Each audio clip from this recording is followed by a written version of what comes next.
厌你。你说，你想怎么办？我让你爱我，至少你要同情我。我对你说过了，我讨厌你，我恨不得像你这样的人都死光了。你就这么对待一个喜欢你、欣赏你、迷恋你20年，甚至到永远的男人吗？你是一个最可怕、最不择手段的骚扰者。那你来见我什么意思？你告诉我，你想怎么办？我的意思你应该明白。让我喜欢你，或者是同情你，我告诉你，永远不可能。不要把我和你都逼到绝路上去。你想怎么办？我的意思你还明白？我不知道该怎么样。换气。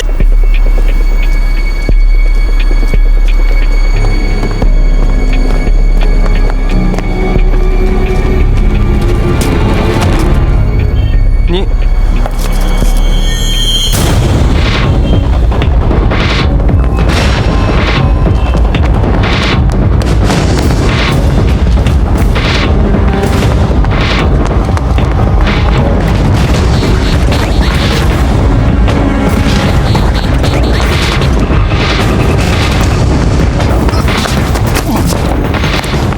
这个狗日子，你往哪跑你？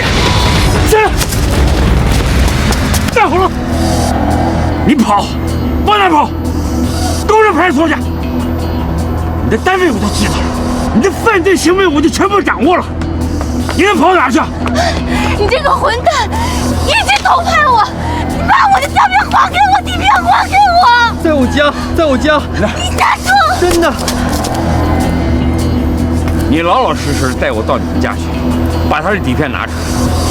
我告诉你，你的行为已经触犯了法律，我马上就可以起诉了。你的所作所为已构成犯罪，你要是不老实，我马上给你关进监狱去。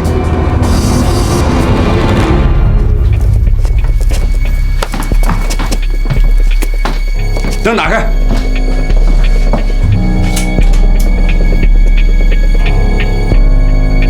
袋子呢？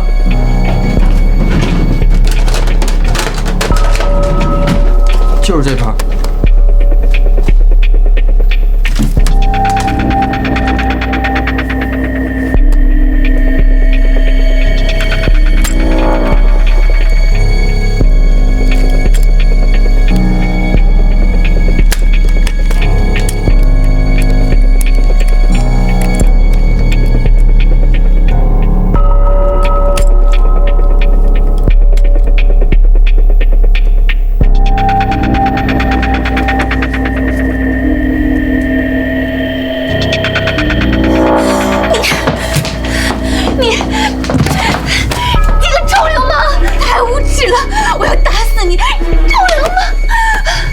多少钱都行，只要不把我送到派出所去。我打死你！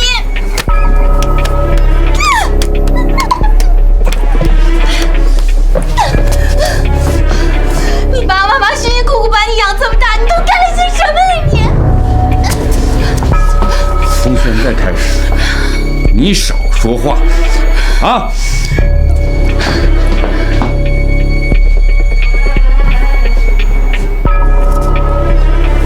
你偷拍这些照片送到黄色网站，他们给你多少钱？我只是赚点小钱。就这一点吗？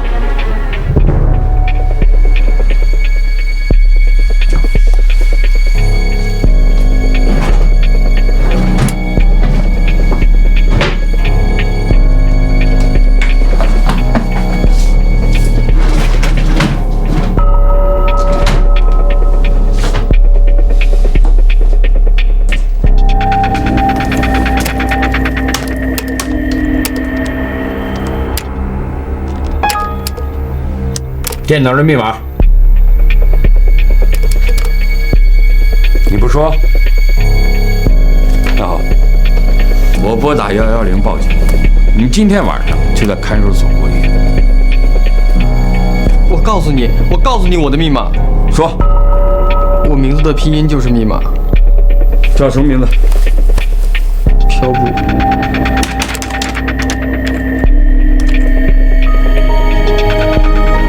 大哥，你就放我一马吧。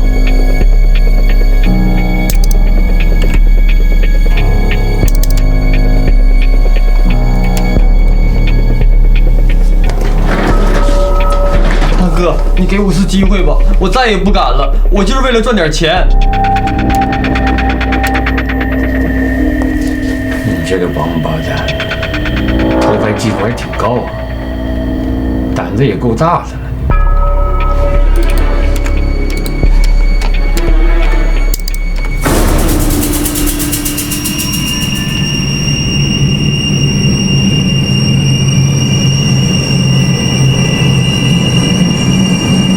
这不是于萍萍吗？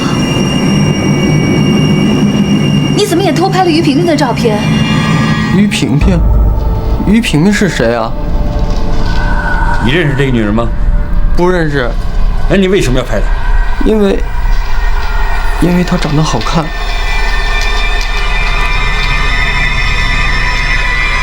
你还拍了她什么？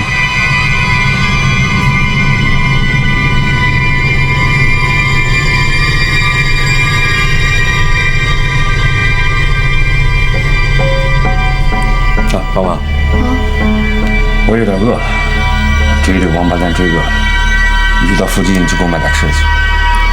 去。不是说要通过法律手段来解决吗？我们把他送到公安局去吧。你哪那么多话？没看到我追他累成这样吗？快去！去啊！好吧。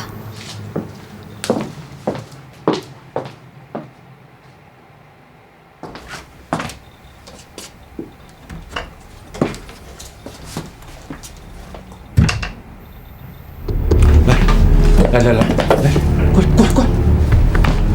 你坐坐。啊！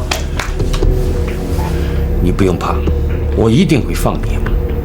只要你说老实话。你真不认识那个美女吗？我真的不认识。那我问你，你还拍到了她什么东西？你想看？对，我只是想了解一下。你放心，我绝对不会给你送公安局去。我的女朋友，我是能管得住的。我还拍过这个女人的2段录像。录像？哦，那拿出来我看一看。你看这个有什么用啊？我说过了，我不举报你，你就应该回报我呀，对不对？你现在别耽误时间，你快拿出来，快！我真找不到了。你不老实，你是不是想让我给你送到公安局去？啊？刚才还说有2段，2段在哪呢？在哪呢？我告诉你，我只是对她好奇，我对这个女人好奇，你知不知道？你为什么对她好奇呀？你要看，我这里都是比她年轻的，而且偷拍的都比较暴露。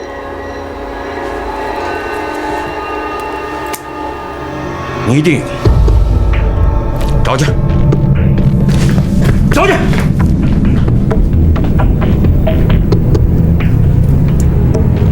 你要是不让我看，我就报警。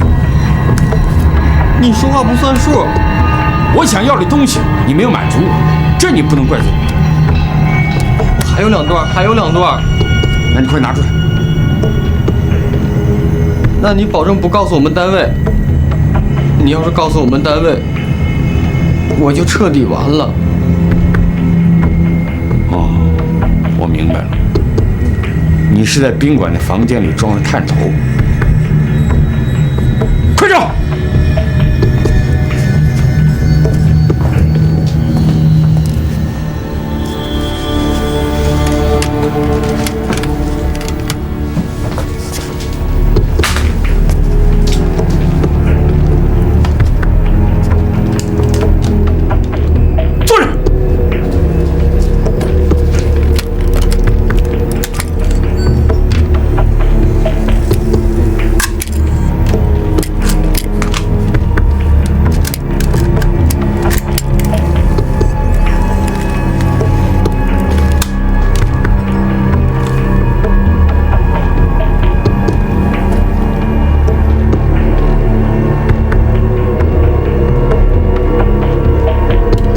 什么意思？这是换房间是什么意思啊？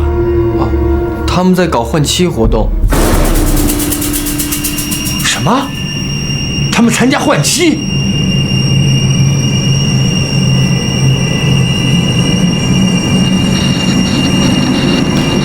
这怎么没了这？啊，那个探头进了雾气，所以看不清楚了。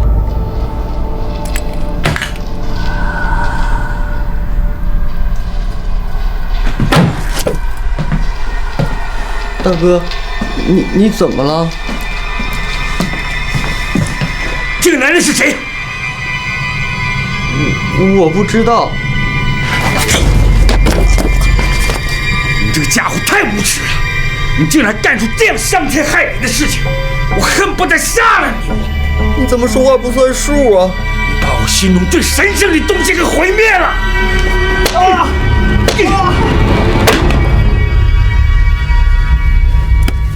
大哥，你刚才抓住我的时候都没有打我，为什么一看了这个女人的照片你就打我呀？再说了，我们宾馆里常常有这样人来来往往的，你怎么能埋怨我呀？告诉我，这个男人是谁？我在宾馆服务台查过了，他叫洪自强，这2个房间就是他开的。洪自强？洪自强是谁？我不知道。你既然偷拍了他们换妻的录像带，你为什么不把这个录像带卖给别人，或者发表在网络上？说。我想卖个大价钱，可是没有人要，我就想找机会敲诈他们。我觉得他们是大鱼，可是线索断了，洪自强已经死了。洪自强死了？为什么？说是洪自强太风流，被命催死的。这是什么逻辑？洪自强哪个单位的？是一个房地产公司的副总，花花公子。他死后我去过他家，可是他老婆把房子给卖了，人也不知道去了什么地方，线索就彻底断了。说实话，我这也是第一次拍摄到换妻的录像。你怎么知道他们换妻？那天我上班，正好在门口遇见他们，就注意到他们行动。后来我检查录像带的时候，发现另一对男女没有成功。没有成功？没有成功是什么意思？就是没有交换成。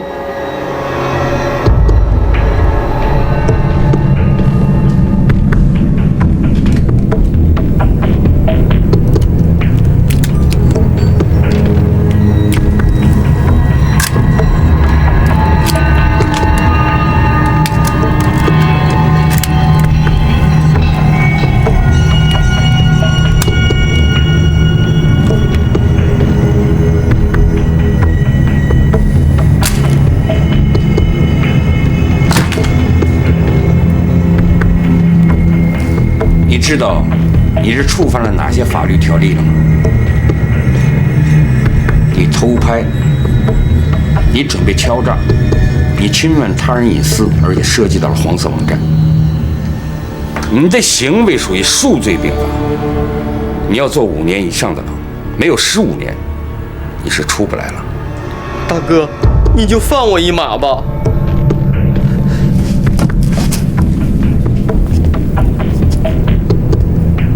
大哥，你就给我一次机会吧。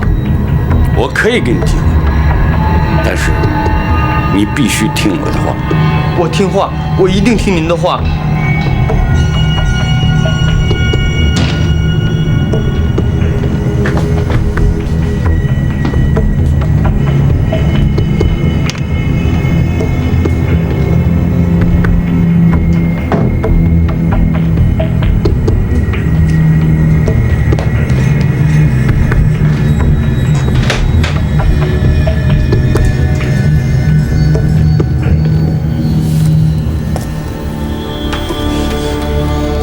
我现在想告诉你的是，你把你这些东西都给放好了，从此洗手不干。一定，一定。你把你偷拍的东西绝对不能出卖。这件事情就你和我，咱们2个人知道，你知道吗？我明白。明白什么？重复一遍。就是说，这个女人的录像带不能告诉任何人，也不能出卖，就我和大哥您知道。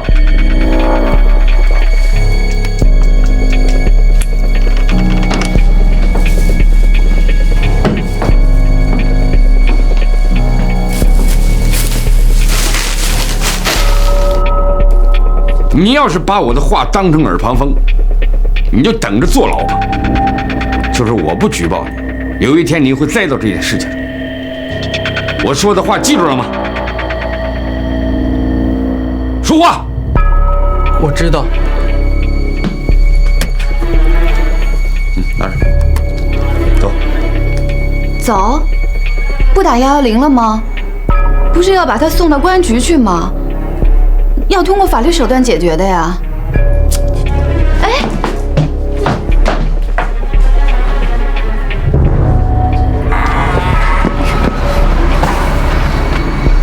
你这是什么意思呀？啊？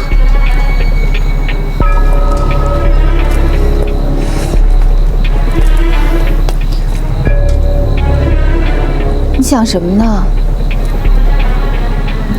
建斌，你是律师，我觉得你不能纵容犯罪啊。你的录像母带不都拿出来了吗？那不就算了吗？他是个工人，也挺不容易的。他已经跟我说了，以后绝不干这种事儿了。你总得给人改正错误的机会吧，是吧？可是他侵犯的是大众的利益，他拍了那么多女孩子，他们怎么办啊？你是律师，我觉得你应该维护法律的尊严。你住嘴！我告诉你，能饶人处且饶人，你知道吗？快走！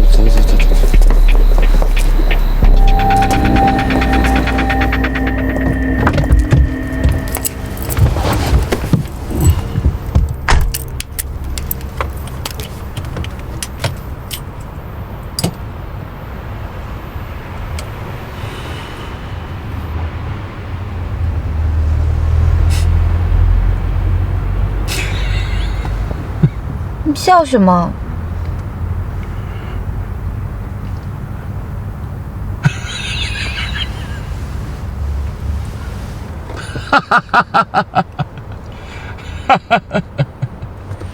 你怎么笑那么开心啊？那是因为找回你的母带了。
于平平，我现在终于有机会得到你了。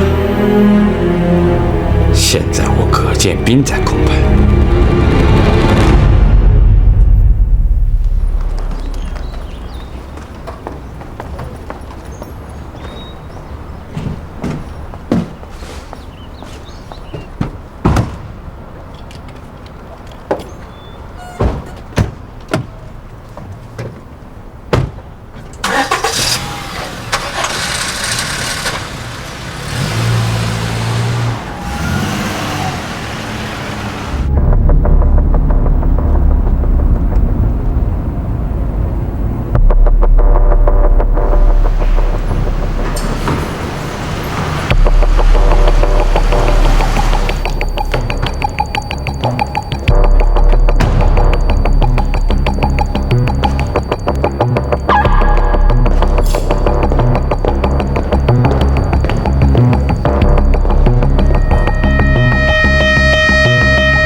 什么呀？打你电话你不接，发短信你又不回，等你我还等不来，所以我只好采取这种手段，跟踪你。今天早上一大早我就在你家门口守候你，所以我抓住你了。任意，我不告诉你了吗？我们完了。你说完了就完了？没完。那你想怎么办？我不想怎么办？我想跟你跳舞。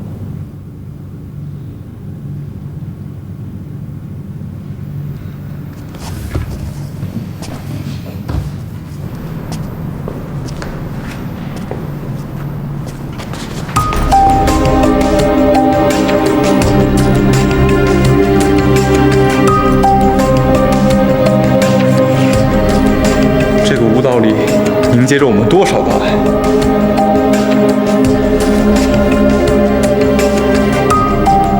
他的动作，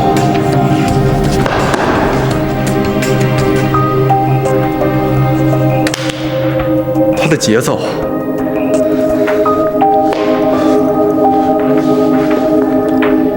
他的旋律，我们都是再熟悉不过了。它是肉与灵的结合，爱与激情的碰撞。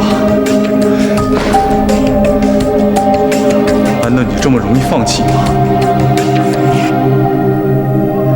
我知道你是不情愿的。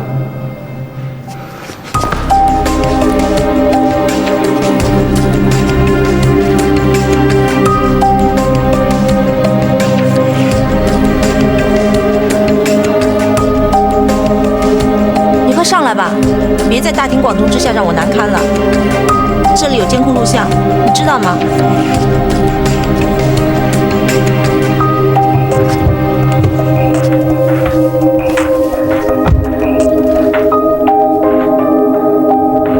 我想你了。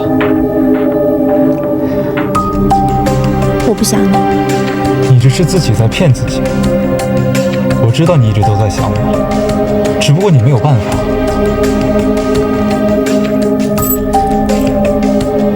为什么呀？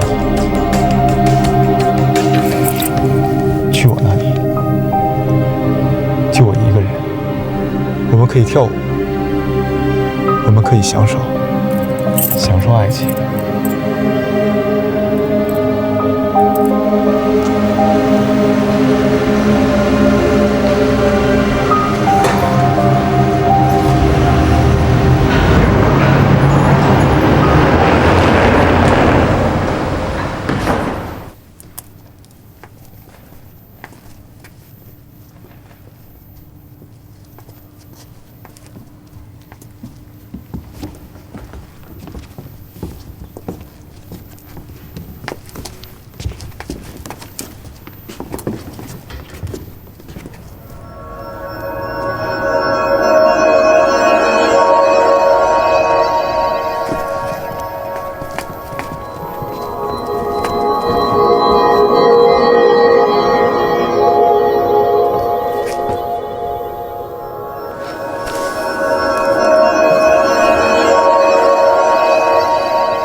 任怡，我正式的告诉你，这次是我们最后的舞蹈。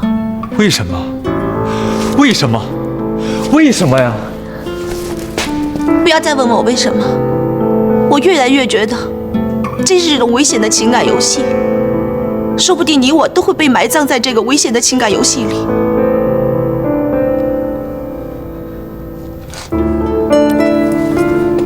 任怡，再见。你不要再给我打电话，别再跟着我，别到单位去找我。我们结束了。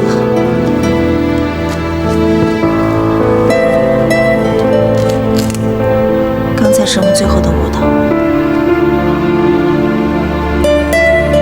祝你幸福。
这一天你没有上班，好几批客户在找您呢，并且还有4个官司要开庭。别烦我！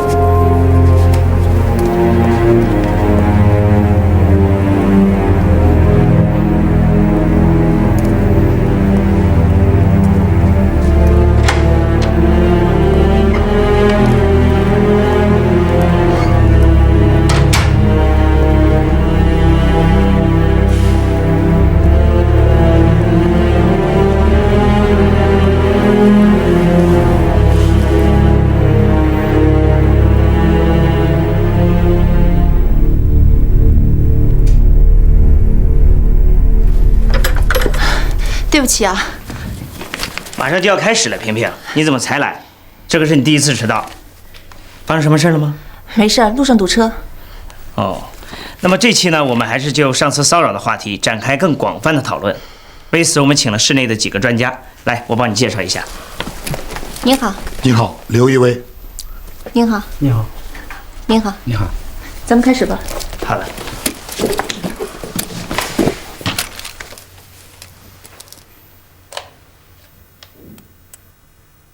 大家已经知道我们这次谈话节目的内容，现在我们有请法律专家刘一威先生跟大家谈谈骚扰的问题。刘一威先生是东海政法大学民法系的教授，他曾经多次代理当事人打过骚扰的官司，出过关于性骚扰立法的一本专著。大家都听说过一本书叫《女人不再沉默》，这本书还得了当年年度的图书奖。我觉得我们东海电台法治热线这个谈话节目很好，很及时，也很现实。你们做了一个很有特色的创意，就是把骚扰这个话题更加广泛化，比我们这些所谓的专家想得更远。我认为啊，骚扰啊不仅涵盖了性骚扰，而且涵盖了更多形式的纠缠，更多形式的骚扰。这在法律上和法治建设上是一个新的概念，很有创意。其实啊，我们国家缺少这么一部法律，所以啊，弄得我们这些所谓的专家性骚扰年年讲，月月讲，甚至天天讲。那我这也是个玩笑。通过这个玩笑，我想告诉大家，反骚扰法的立法在我们国家迫在眉睫了。如果啊，我们只谈性骚扰，性骚扰一般是身体上的接触。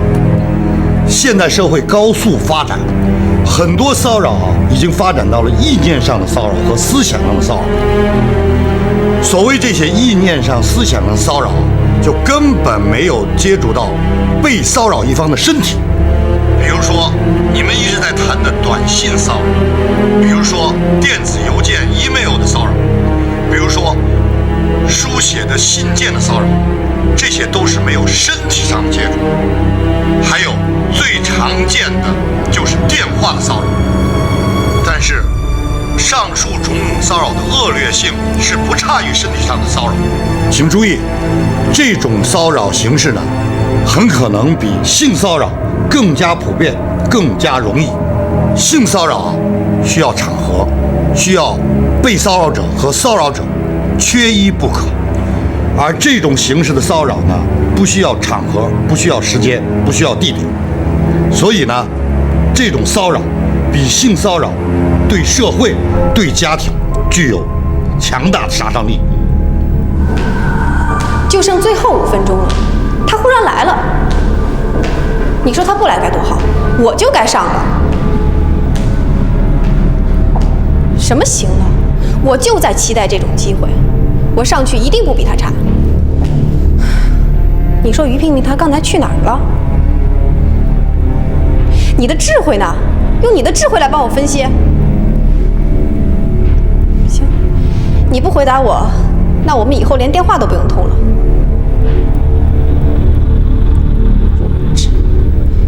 他肯定是去见那个男人了，就是我说的旅顺的那个男人。行了，不说了。刚才几位专家都说得非常好，现在我们到了和听众互动的时间，欢迎广大听众参与我们的讨论。喂，哎，您好，您在什么地方？是什么单位的？我是一个叫洪自强的人，不知道主持人听说过没有？你叫什么？洪自强，我叫洪自强。你想干什么？不会又是一个骚扰者吧？看来我得写女人不再沉默的续集，又名叫《性骚扰大全》。你要接我的电话，知道吗？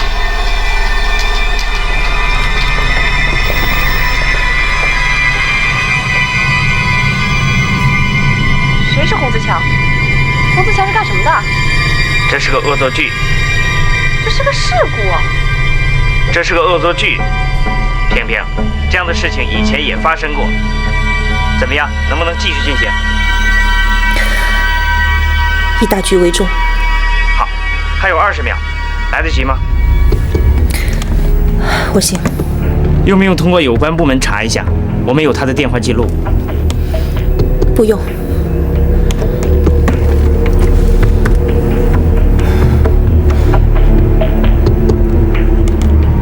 好，经过一段广告的休息时间，我们继续我们刚才的话题。现在我们继续和广大听众互动。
你不接我的电话，我只好采取下策。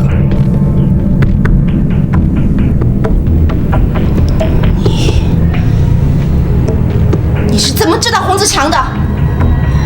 你来见我就为了问这个人吗？洪子强已经死了，我们还关心他干什么？是不是？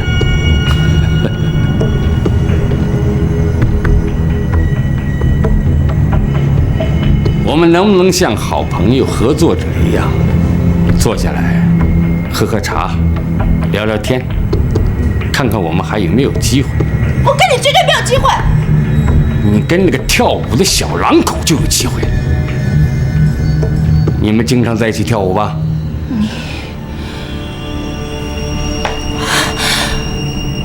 你太可怕了！你怎么什么都知道？哼！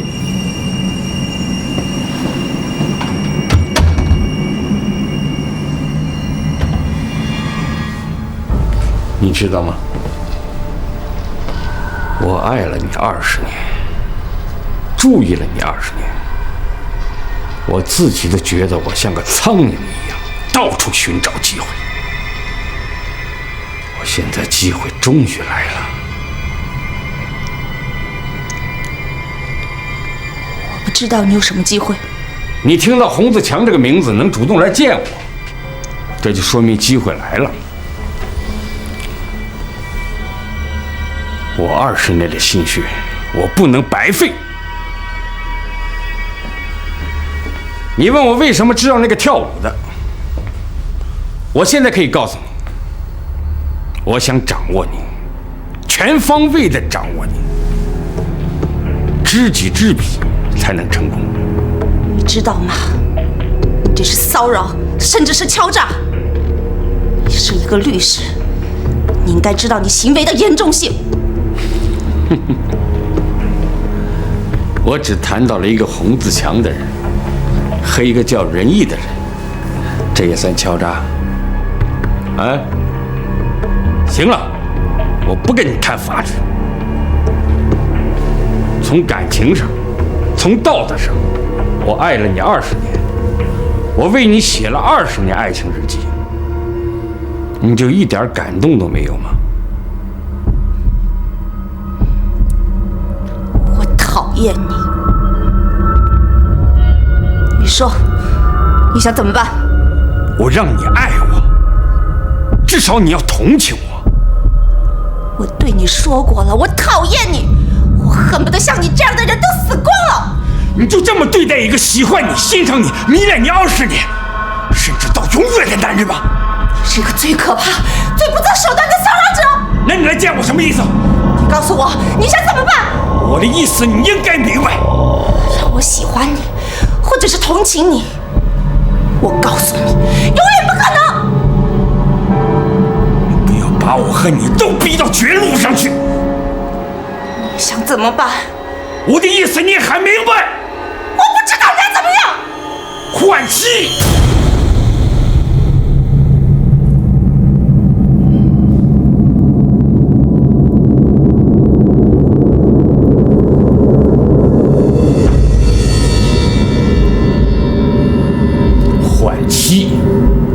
这是一种道德上的败坏、沦丧、无耻。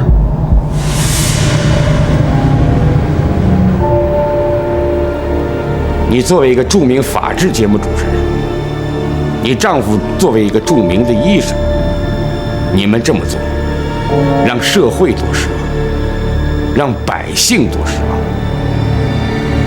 你跟那个跳舞的保持那种关系，和你参加这种以我们社会道德规范而不耻的交换活动相比，一定是小菜一碟。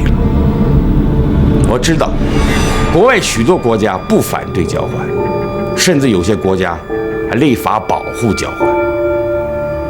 但是，这是在中国，一个古老的、一个有着高尚情操的国家，你和你丈夫这么做，是要被国人用唾液千刀万剐。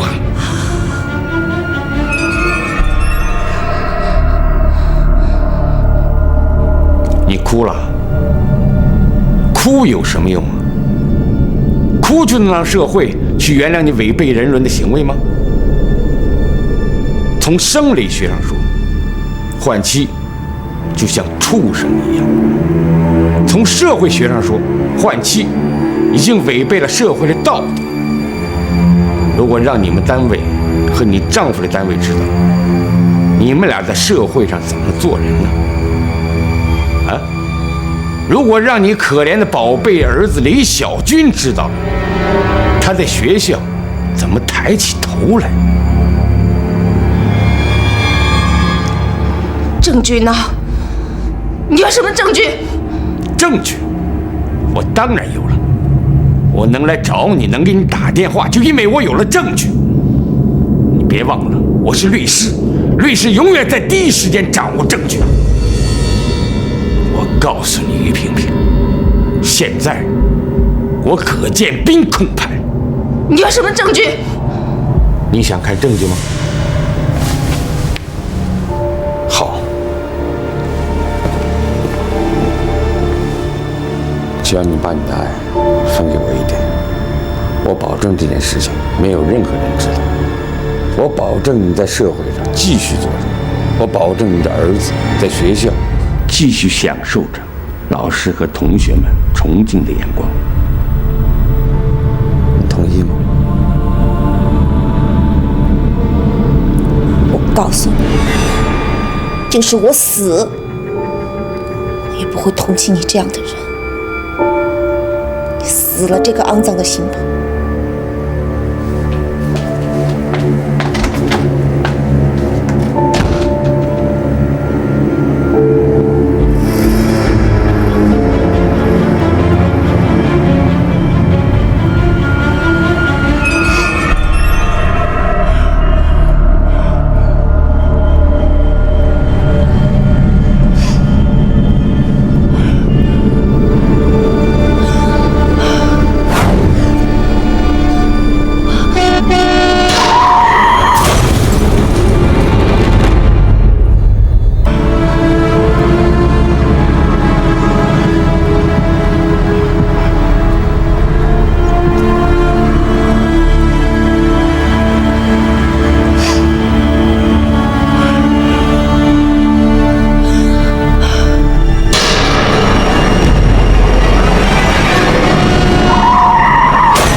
萍萍，你怎么样了？我知道我出了车祸。出了什么事儿了？早就把我们吓死了。萍萍，你没事儿，你只是轻微脑震荡，休息几天就好了啊。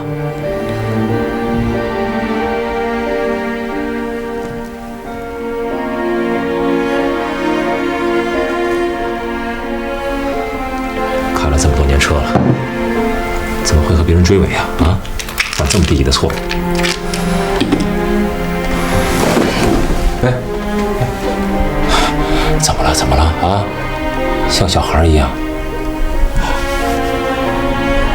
骚扰者太可怕了，我们怎么办呀？葛建斌，葛建斌怎么你了？他知道我们那件事儿了。知道我们什么事儿？那事儿。哪事儿啊？就是我们最不想人知道的那件事情。什么？你是说他知道了交换的事儿？他怎么知道的？昨天下午我在电台做直播节目，有个听众打电话进来，他说他是洪自强。后来他又问我为什么不接他的电话，我一听就明白了，因为昨天上午葛建斌给我打电话，我就一直没接，最后我把手机给关了。这个王八蛋，欺人太甚了！我找他去。陆军，你不想让大家知道这件事情吧？你不想让大家都不信任我们吧？要是小军知道了，他在学校里抬不起头，怎么办？我们为什么要去做那件事情？我们太愚蠢了！我们为自己的家庭埋了一个定时炸弹，而且这个炸弹就要爆炸了。我们得好好商量一下。怎么办？你说我们该怎么办呢？啊？一旦咱们的单位知道了，小军知道了，社会上人知道了，我们就完了。是啊，我真是太愚蠢了。我这辈子做了最蠢的事情就是这件事情了。我真是恨死我自己了。哎，你说当时要是我们2个人啊，其中一个拒绝参与这个事情，不是没有今天了吗？啊？虽然我们从国外回来的，但是我们怎么要考虑到中国的国情啊？我真蠢，我真是太蠢了我。陆军，咱们得想个办法，不要互相埋怨了，真的。你怎么知道葛建斌掌握了我们的情况？直播节目以后，我考虑了一下，我决定去见他。他非常无耻，继续骚扰我。他说他有证据，他要控盘。我一听都崩溃了，所以我脑子乱极了，然后就撞车了。你为什么不早告诉我呢？我怕你分心，也怕你担心，而且你现在院长的事情还没有着落，一旦给病人做手术，万一出了什么差错，那怎么办呀？那次事故以后，院长的事儿就别想了。我想知道这葛建斌他有什么要求？他还能有什么要求？他很无耻，他让我爱他，让我同情一个爱了我20年的男人。小刘，我找他去。陆军，我告诉他，让他死了那条肮脏的心，即使我身败名裂，也不会同情他的。现在连杀他心都有。陆军，你冷静点。你的生命比他高贵，你们有家庭有孩子，不值得。我们现在该怎么办呢？啊？我一直在想，葛建斌怎么会知道这件事情的呢？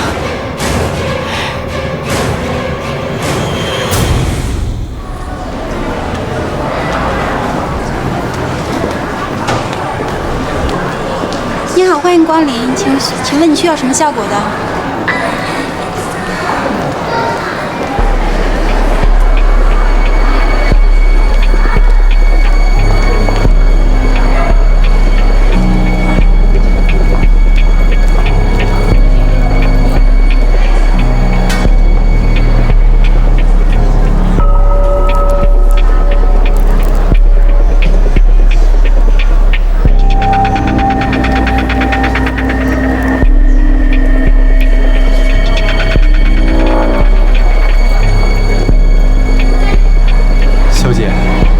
我要一套欧莱雅的化妆品。请问你要哪个系列的？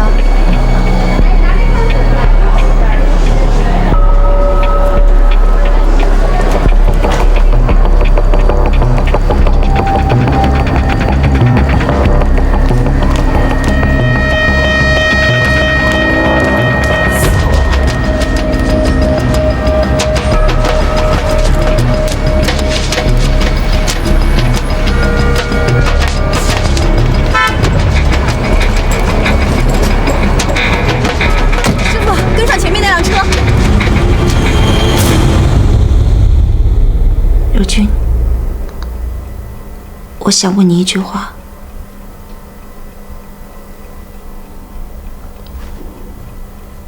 你能原谅我吗？你还会爱我吗？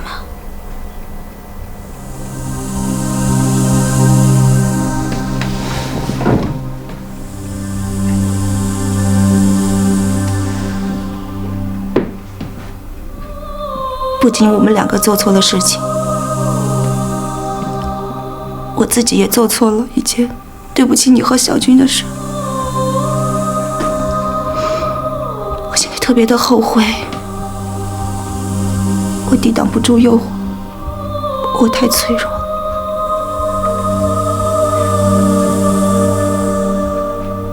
背叛了你。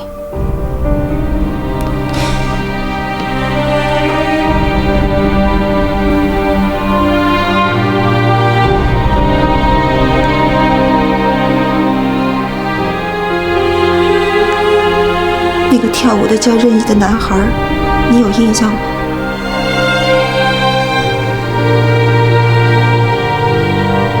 我和他，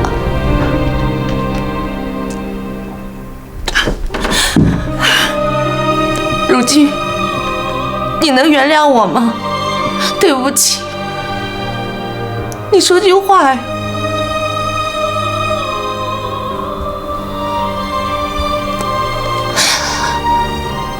如果你不能原谅我，我在这个世界上就没有什么希望了。我的孩子小军怎么办？如君，你给我一句话行吗？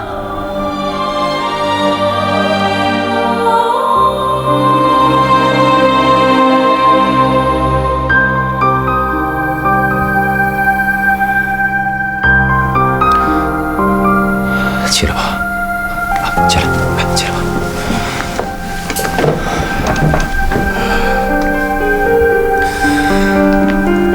其实，你和那个叫仁义的事情，我早知道了。我忍耐了，因为我觉得你在家里面已经找不到激情了。前些日子，我请假跟踪了你2天，你到那个叫仁义的跳舞的那儿去了，都看见了。我看见你们了，但是我从大局出发。因为院长的事情，我也不想把这事儿闹得满城风雨的。特别是，我想到了我们的小军，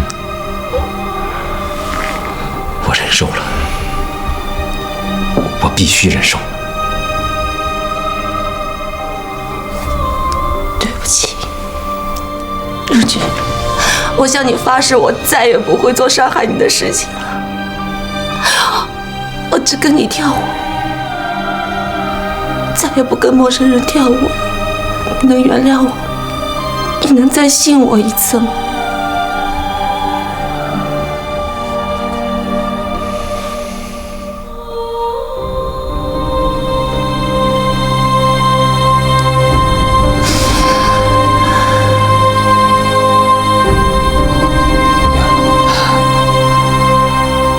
过去的事情不说了啊，咱不说了。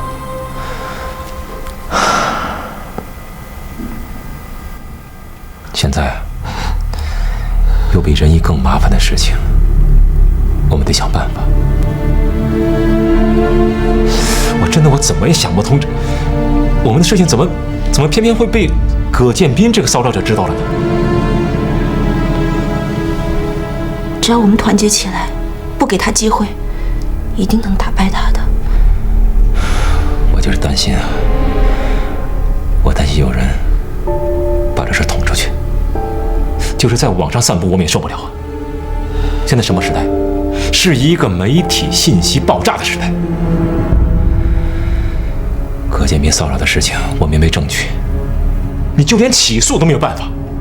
我在想，知道这件事情的人只有4个，洪自强死了，我们2个是绝对不会泄露这件事情的，剩下的只有朱怡云，她是你的初恋情人，而且恰巧又嫁给了邢飞宇，会不会是他告诉邢飞宇？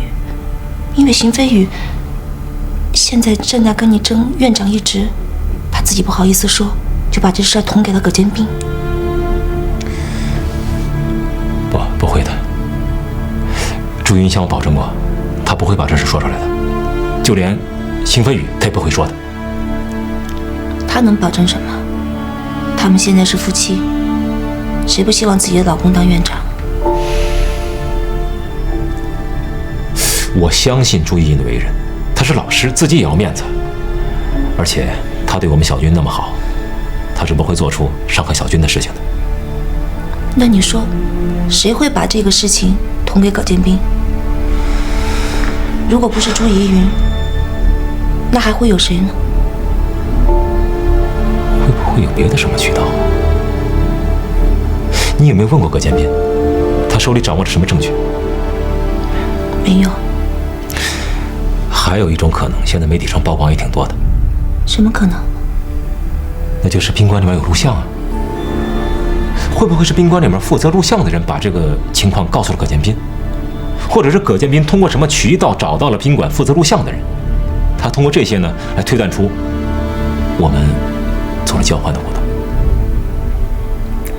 葛建斌真是无耻之极呀！面对葛建斌这样藏得很深的骚扰者，他很有可能是无孔不入的。可是，在宾馆里面，我们是在房间，他的摄像头应该在走廊上，他们凭什么肯定我们是在交换呢？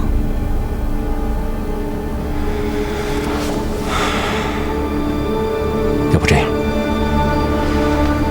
这几天呢，我去找邢飞宇谈一次，你呢，再到那个宾馆去了解下情况。嗯。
你好，我是东海电台的。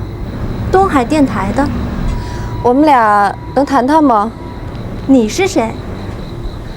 我就是想找你谈点事儿。我没有什么事情好谈，我又不认识你。现在我要去演出，是关于你男朋友的事儿。你说的这都是真的？他给于萍萍买化妆品的时候是开了发票的，当时我也在场。可是去大连旅顺的事情，他说是去联营舞蹈学校，是去见于萍萍。是啊。后来我问他舞蹈学校联营的事情，他却说对方条件不好，一句话没了下文。看来他一切都是在骗我。可是你告诉我这一切的目的又是什么呢？就就是因为你不喜欢你们单位的于萍萍。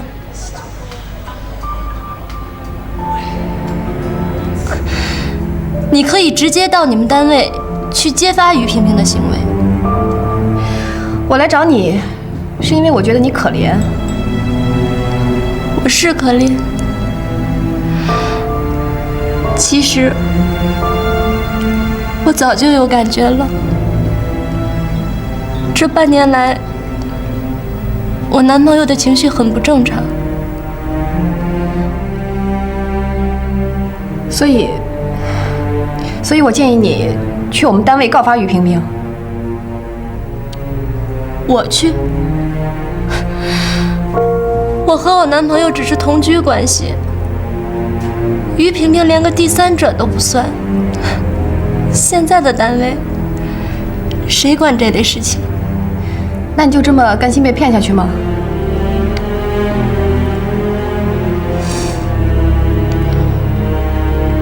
我要报复于萍萍。你可不能采取非法的手段。你要是用违法的行为去报复于萍萍，那么我今天对你的同情就失去意义了。你辜负了我的一片善良。你放心，我有自己的办法。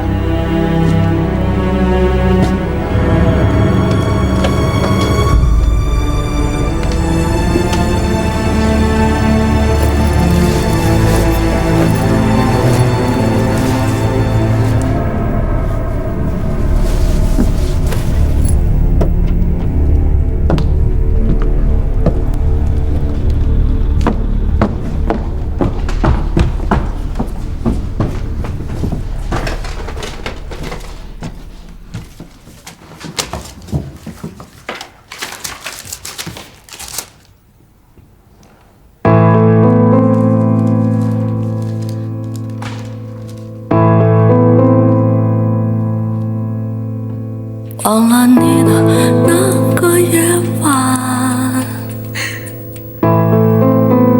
忘了无自己的节拍，空虚像节奏重复，难过无从安排。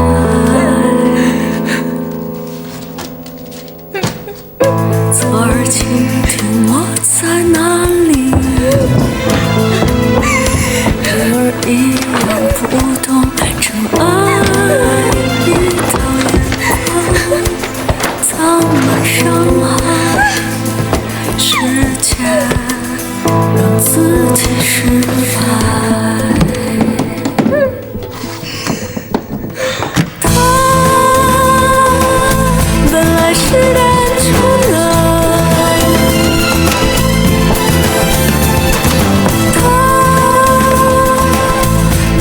是完整的爱，本来是单纯的爱，本来是完整的，所以是两个人。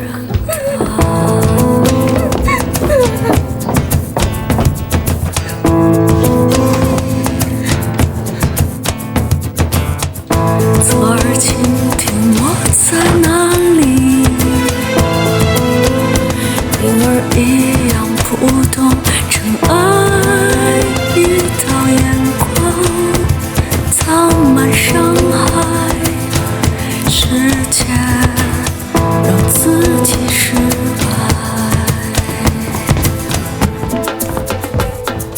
他本来是单纯的，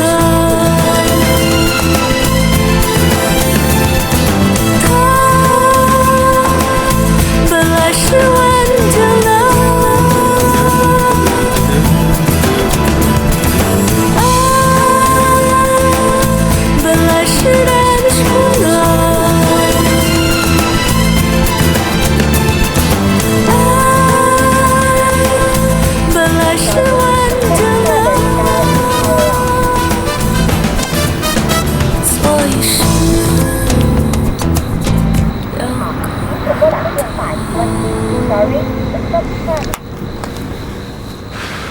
这个病人你看啊，他脑部这个部位，看看。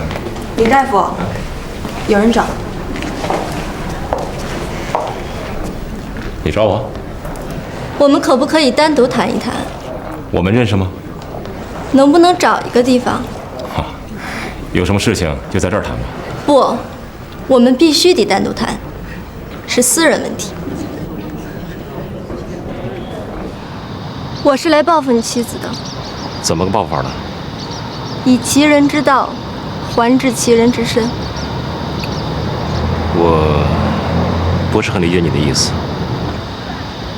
我已经和我男朋友分手了，现在我也希望你和你的妻子离婚，不离婚也可以。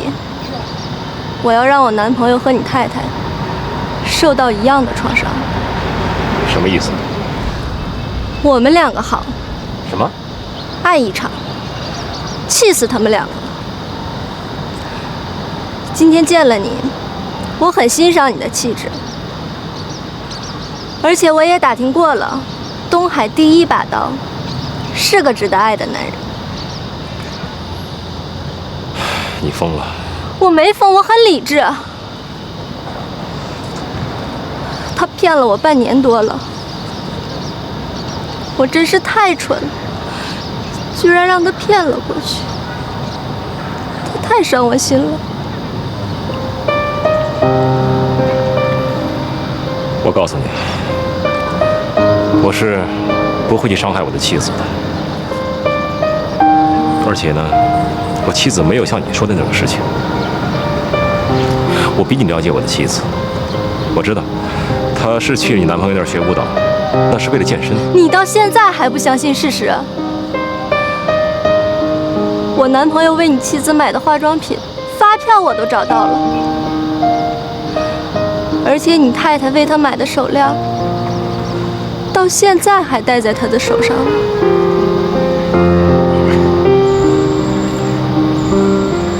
送上门来的美女，你居然不要？你还年轻，不懂得生活。我爱我的妻子，我更爱我的家庭。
又去偷拍了，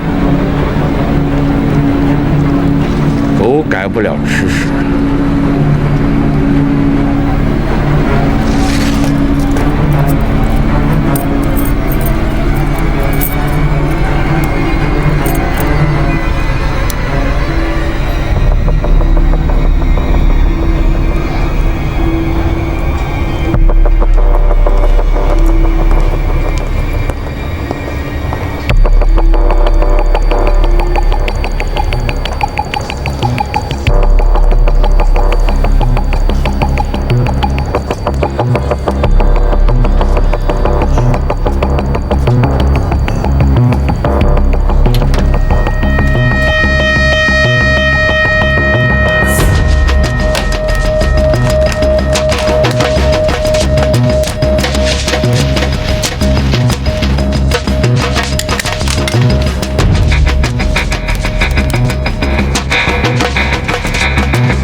开门！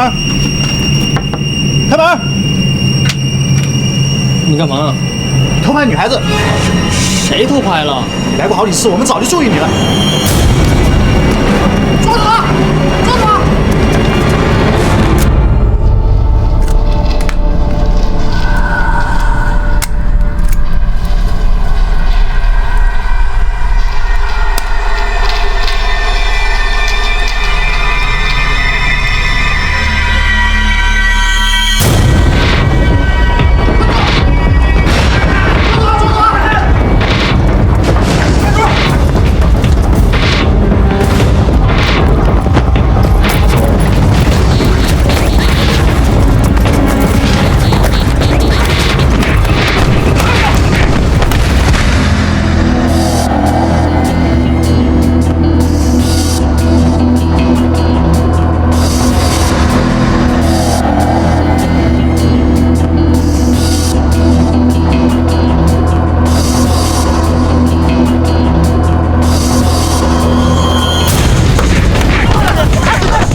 请问这个宾馆发生什么事情了吗？这么多警察。哦，我们宾馆的一个水暖工刚才在大街上被打死了。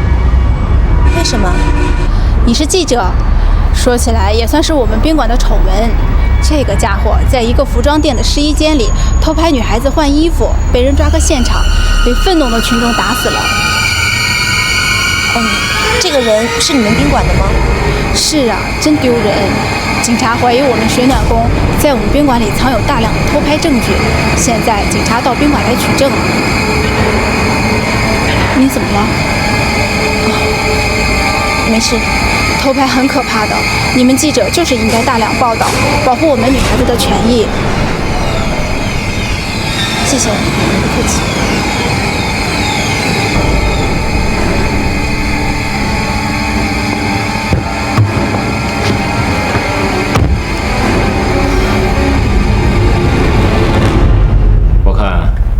可以把电脑远程技术支持做脑外科手术这项新的科技成果，通过院里汇报到市卫生局，然后呢，在全市甚至全省推广。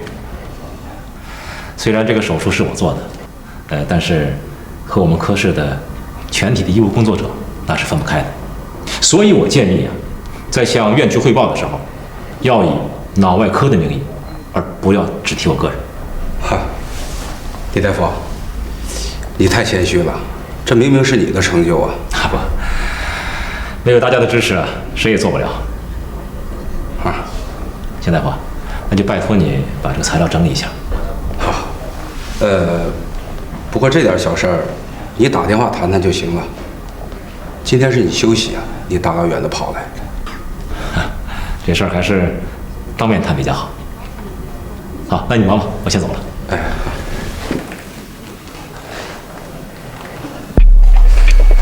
哎，飞宇啊，我想向你问一个人，你认不认识葛建斌这个人？葛建斌？哎，葛建斌这个名字听起来怎么那么耳熟呢？葛建斌，哦，我想起来了，他是你的律师啊，他来调查过我，我当然认识了。他怎么了？没事。对不起，接个电话啊。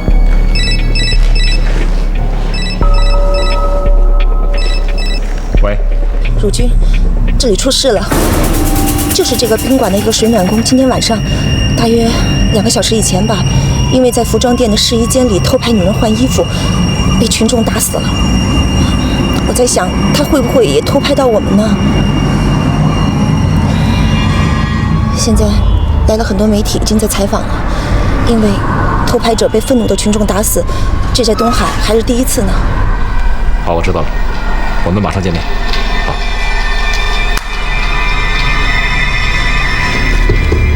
一旦媒体知道了，查出了录像，那么公安局也会来调查我们。这事就保不住了。不是我们没有换乘吗？不管换没换乘，我们去了就是危险行为，至少从思想上冲破了中国人的传统道德底线。中国的国情是不允许的。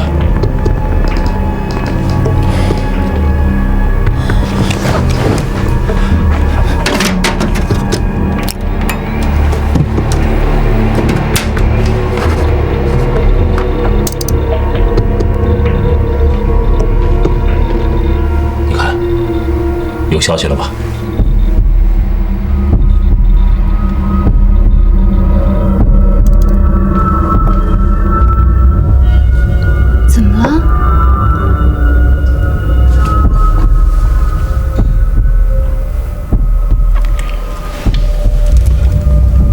那个偷拍者被打死了。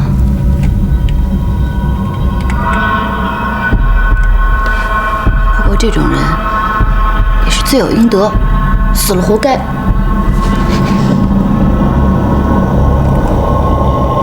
好在没有人知道我们去过他们家，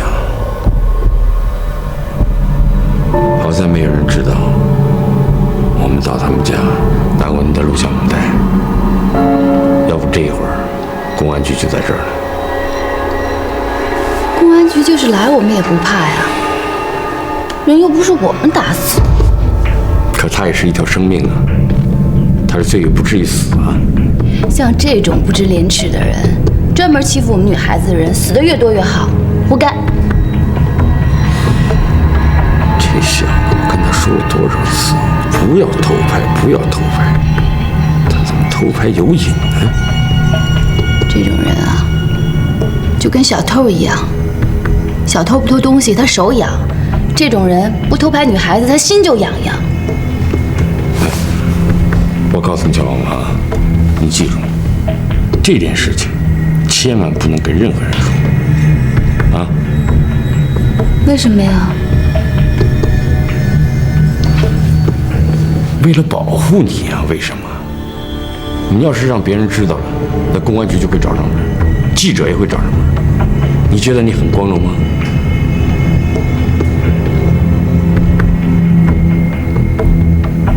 你怎么了？你第一次这么关心我，爱我。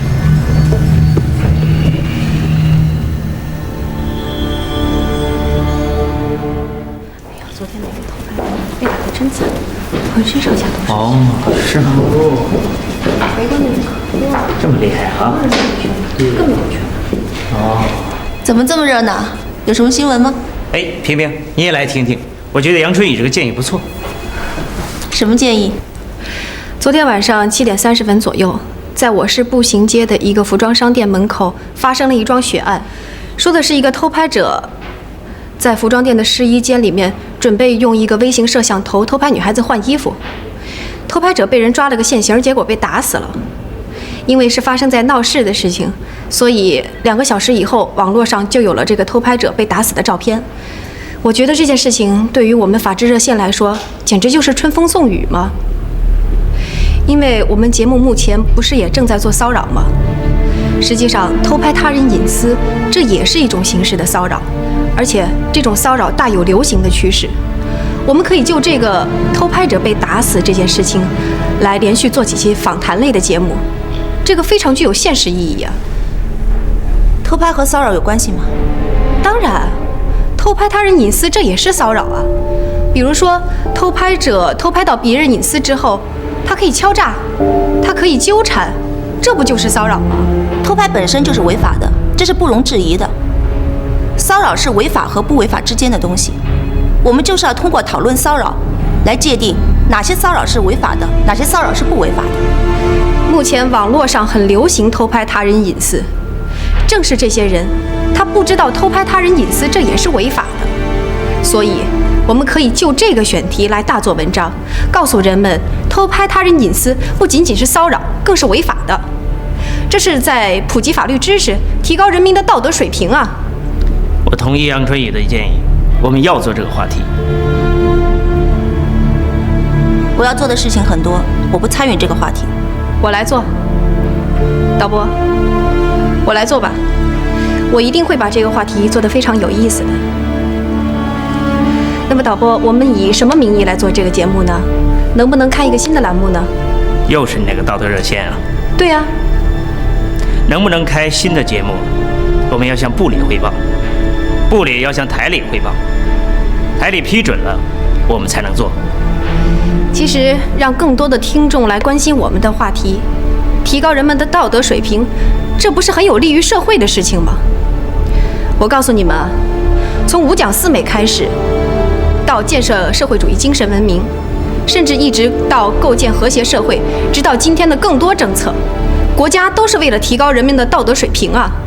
有道理，那你写个东西吧。策划书昨天晚上我已经写好了，先拿给我看，我看完后立刻给部领导。真够哥们儿，谢了。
干什么呢你？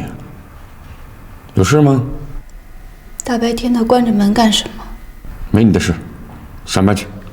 今天我休息。那你到花园里看有没有活干。